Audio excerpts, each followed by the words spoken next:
Hello, everybody, and welcome to the sales section of this course. I am super pumped about this because this whole entire section is all going to be about taking all that information that we've just gone through with the profit map and then taking that and putting it into action.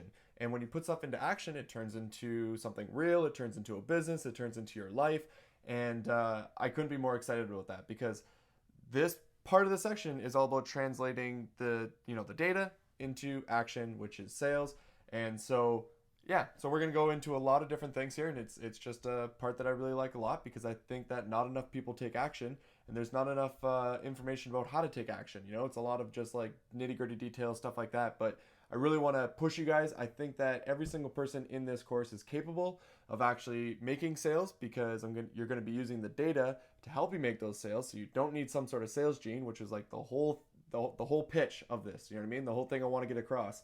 So we're going to be using data a lot during this course to make sales and make your life easier to get those new contracts and find those new homes and make you feel a lot more confident when you're actually signing a lease or purchasing a home, whatever it may be. This entire section is going to help with that a lot, right? Now, I also need to start off by making sure that you guys realize that there's three different models for doing Airbnb and acquiring locations, okay? The very first one is purchasing. So when you're actually buying a new home or buying a condo or whatever it might be, you're a real estate investor, right? And obviously, using the data for that is going to be extremely important because you are going to be it's an investment, right? And you want to make sure your investment is going to be bringing you back as much money as possible. And so the data is really important for that one. There's not a lot of sales tactics when it comes to that type of a contract because you're just buying it over somebody else, which is very similar to purchasing anything. So we're not going to touch a lot on that.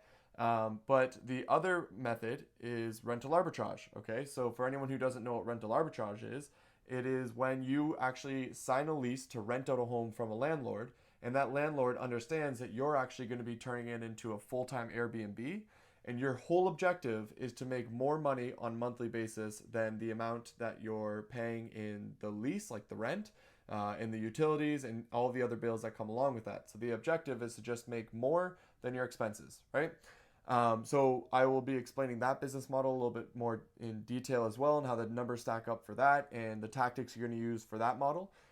And then the third one here, which is the one I try to push the most, that I think is the most important for your business and your future success as well, is the property management or co-hosting. Those are the exact same thing. Okay, so if you've ever heard co-hosting, it's actually just property management, short-term rental property management, right? How this model works is a landlord has a home, and you manage all of the day-to-day Airbnb for that landlord, right? So it's very similar to the rental arbitrage, where you're doing all of the work to manage and run the Airbnb. However, the landlord is actually taking on all of the risk. So the landlord is paying for the mortgage, the utility bills, the cleaning bills, and all the other expenses that come along with renting out the home, right? And this is a very difficult sale to make because you're trying to get somebody to take on all of the risk, to spend all of the money on the furniture. And so this is the area that I'm actually going to focus in on the most because the data is what's going to allow us to make those sales significantly easier than if we didn't have the data, right? And I think this is the one area where my course, my information, my detail is going to be different than everybody else's content, right? And so this is sort of that little nugget, that golden nugget that I want you to walk away with the most. So I'm really excited about getting into that because I feel like I've discovered something here that could be really useful for all of you guys, and I want you to be able to use the data to be able to get these property management contracts, to be able to get landlords to take on all the risks, to spend $10,000 on furniture to get the home up and running.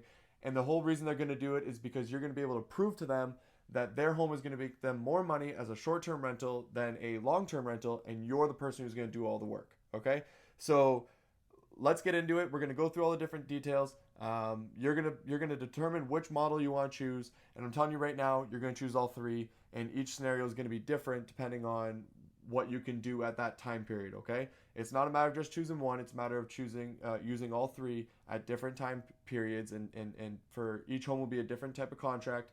But I'm going to push that you do property management over everything. Okay, all right, so essentially it. And let's hop right in and get to it.